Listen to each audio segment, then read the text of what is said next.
ఓం శ్రీ మహాగణాధిపతయే నమః. ఓం శ్రీ సాయినాథాయ నమః. శ్రీ సాయినాథ భాగవతంలో ఈరోజు నిన్నటి రోజున మనుతాయి దేహ త్యాగం గురించి తెలుసుకున్నాము. ఈ రోజున సాయి భక్తులకు వారధి నారాయణ గోవింద చాందర్కర్ గురించి తెలుసుకుందాము.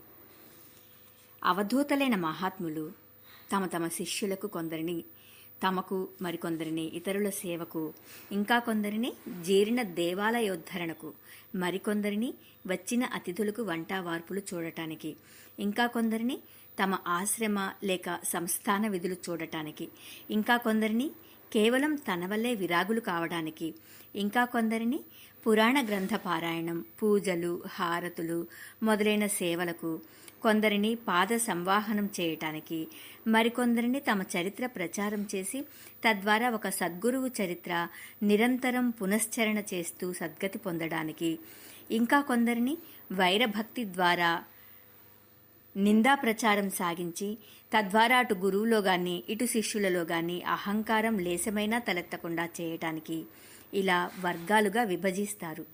మానసికంగా, ఆధ్యాత్మికంగా, నైతికంగా మహోన్నతులైన ఆ మహద్గురువులు మట్టిని, బంగారాన్ని కూడా ఒక విధంగానే చూడగల సమర్థులు కనుక భూమిపై పుట్టిన ప్రతి ప్రాణి సద్గతి పొందే హక్కు, ఆవశ్యకత ఉన్న చేతనే పరబ్రహ్మతత్వం తెలిసిన వారు కనుక శిష్యులలోని మానసిక, శారీరక, ఆధ్యాత్మిక దౌర్బల్యాలు, ఔన్నత్యాలు, సంస్కారాల స్థాయి భేదాలు తెలుసుకుని మరీ వారిని ఆయా పనులకు ఉపయోగిస్తారు.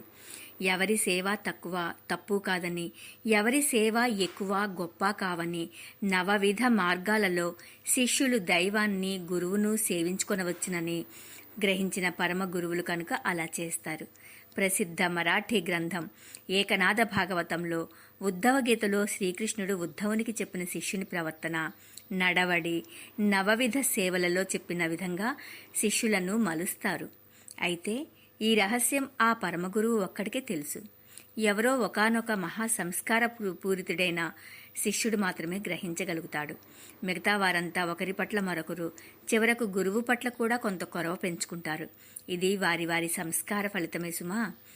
భగవంతుని వద్దకు ఒక్కొక్కరు ఒక్కో విధంగా వస్తారు. కొందరిని దైవమే తన వద్దకు పిలిపించుకుంటాడు. మరికొందరు తమ కోర్కెలు, సంపద వాటి కోసం వస్తారు. కొందరు గృహ బాధలు తొలగించుకోవడానికి వస్తారు. మరికొందరు దైవ ప్రేరితులే వస్తారు. ఇంకా కొందరు బలవంతంగా పరిస్థితులు నెట్టగా వస్తారు. మరికొందరు ఇష్టం లేకుండా వచ్చి దాసానుదాసులైపోతారు. ఇలా దైవం లేక గురువు చేత ఉద్ధరింపబడే భక్తులకు భగవంతుడికి సారథి, వారధి అయిన సాయిబాబా వద్దకు భక్తులు రాసాగారు. ఎలా? 1860 మకర సంక్రాంతి రోజు జన్మించిన చందోర్కర్ అసలు పేరు నారాయణ గోవింద చందోర్కర్. అతడు కళ్యాణ్లోనూ, బొంబాయిలోనూ చదువుకుని బిఏ పాస్ అయ్యాడు. అతడు సంస్కృత భాషా గ్రంథాలన్నీ చదివాడు. భగవద్గీత ఇతడికి కంఠస్థం, హృదయస్థమైంది. ఏ అధ్యాయంలోని ఏ శ్లోకము, దాని అర్ధ తాత్పర్యాలు నిద్రలో లేపి వివరించమని అడిగినా ఏకధాటిగా చెప్పగలిగేవాడు. ఆ విద్యాగర్వము కొంత ఏర్పడింది అతడిలో. సంగమనేర్లో మామల్తాదారు కోర్టులో కొంతకాలము, తర్వాత కోపర్గాంలోనూ పనిచేశాడు. క్రమంగా అతడి మంచితనము, నెమ్మదైన తిన్ననైన మాట తీరులోనూ, ఉద్యోగం పట్ల ఉన్న అంకిత భావం వల్ల ఉద్యోగంలో పై స్థాయికి చేరుకుని 1894లో అహ్మద్నగర్ జిల్లా కలెక్టర్కు కార్యదర్శి అయ్యాడు. ఆ రోజులలో అది ఎంతో గొప్ప హోదా కలిగిన ఉద్యోగం. అతడు ఓఝా అనే గొప్ప జమీందార్ కుమార్తె బయాజీబాయిని వివాహం చేసుకున్నాడు. వాళ్లకు ఒక అమ్మాయి, పేరు మైనతాయి. అప్పటికి అతడు డిప్యూటీ కలెక్టర్ అయ్యాడు. ఇతడు కోపర్గాంలో పనిచేస్తుండగా అతడి మగబిడ్డ జబ్బున పడి అది ప్రమాదమై మరణించాడు. నానా చాందోర్కర్లో ఈ సంఘటన చాలా ఆలోచనలకు దారి తీసింది. తనకు ఉద్యోగం ఉన్నది, పలుకుబడి ఉన్నది, డబ్బు ఉన్నది. కానీ సమయానికి వైద్య సదుపాయం లభించక తన బిడ్డ మరణించాడు. అక్కడ ఆసుపత్రి వసతి లేదు, ఏ డాక్టరూ లేరు. మరి తనలాంటి సంపన్నుడైన ఆఫీసర్ బిడ్డకే ఇలాంటి దుస్థితి రాగా సాధారణమైన జనం సరైన వైద్య సదుపాయం లేక ఎంతగా తల్లడిల్లుతున్నారు కదా. ఒక్కొక్క మనిషిలో ఒక్కొక్క విషాద సంఘటన ఒకానొక మహత్తర త్యాగానికి, ఒక మహత్తర సేవాభావానికి మార్గదర్శకం అవుతుంది. నానా చాందోర్కర్ భార్య భయాజీబాయి కేవలం తన బిడ్డ చనిపోయాడని దుఃఖిస్తోంది. కానీ నానా చాందోర్కర్లోని గత జన్మ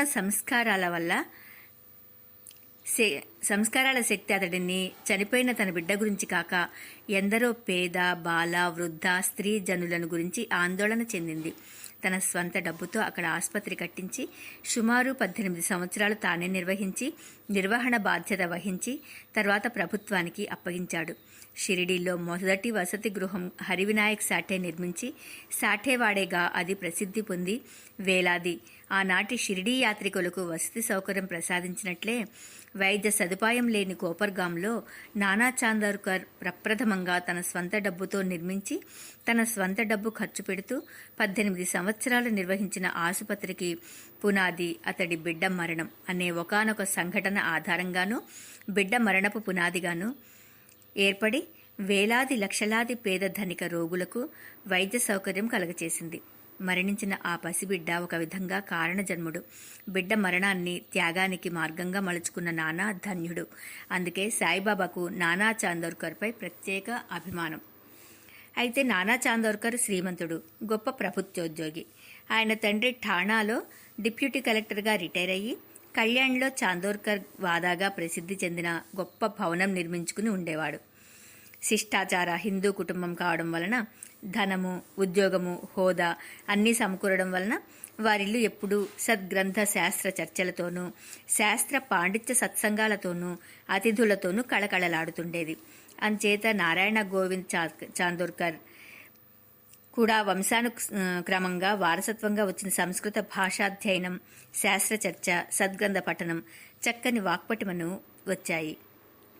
శంకరాచార్య రచించిన భగవద్గీత భాష్యం అతడి కంఠంలోనే ఉండేది.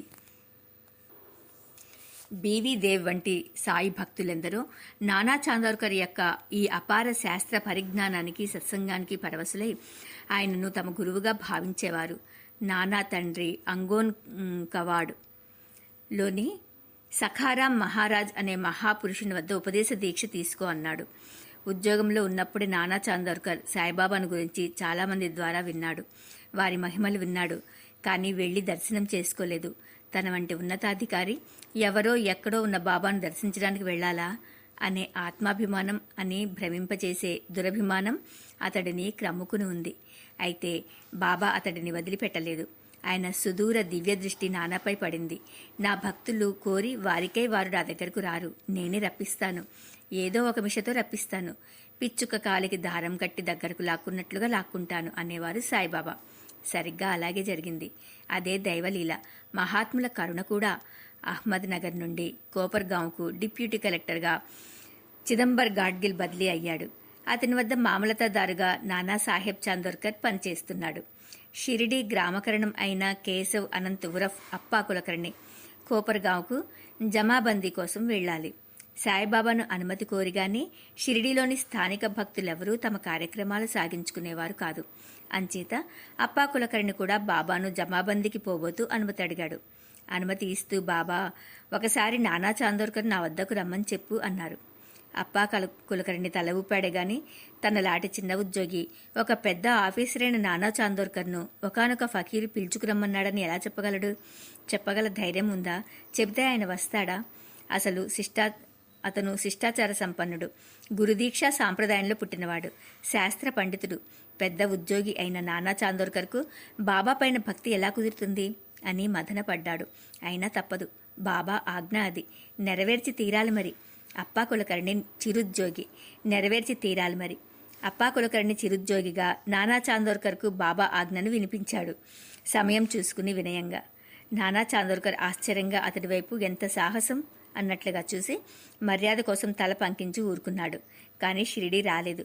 అప్పా కులకర్ణికి తెలుసు అతడు రాడని. మరి ఈరోజు నానా చాందోర్కర్ గురించి తెలుసుకున్నామండి. అతని బిడ్డ మరణించి అతడు చక్కగా కోపర్గాంలో ఒక మంచి ఆసుపత్రి నిర్మించి అందరికీ కూడా చాలా సేవ చేశాడు. అతను మంచి సద్గ్రంథ పారాయణుడు అని తెలుసుకున్నాము. అతను ఒక గొప్ప ఇంట్లో పుట్టాడని తెలుసుకున్నాము. ఇక బాబా దగ్గరికి రావడానికి అతనికి అహంకారం అడ్డు వచ్చింది అని చెప్పి తెలుసుకున్నాము. ఇక అప్పా కులకర్ణి ద్వారా బాబా కబురు చేస్తారు తనకి రమ్మనమని.